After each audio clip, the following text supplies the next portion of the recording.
بزاف ديال الاخطاء كنت كنديرهم ملي كنبغي نشري البارطمان ديال الاحلام ديالي. من بين الاخطاء اللي كنت كندير هو دائما كنت كنركز على الديكوراسيون ديال البارطمان، صباغه خياس في صاله يكون فيها بالكون سويت بارونتال ديكوراسيون سال دو بان كذا. يعني كنت كنركز على الديكوراسيون اكثر ما انني كنركز على الموقع. يعني ضروري خصك تعرف الموقع اللي تاخذ فيه داك البارطمان ديالك، واش داك الموقع اللي غتاخذ فيه واش فيه الفيوتشر ولا لا. حيت بزاف ديال الناس كيبغيو ياخذوا داخل كازا في سونتر فيل.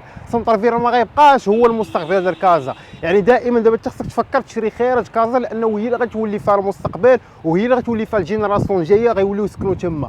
الخطا اللي كنت كندير واحد اخر هو انني دائما كنت كنفكر انني ناخذ بارطمان وما كنفكرش في التسهيلات اللي غادي تكون فيه. حنايا دابا بالنسبه لهاد الاخطاء انا استفدت منهم ووليت كماركتر وكاجون كوميرسيال، وكنوفروا لكم دي بروجي اللي فيهم كاع هاد التسهيلات. كنختاروا لكم احسن موقع، كنشوفوا لكم داك الموقع واش فيه مستقبل ولا ما فيهش مستقبل وباحسن تسهيلات. تبعني وغادي نجيب لك احسن بروجي في احسن موقع كيف كازا. ومرحبا بالجميع.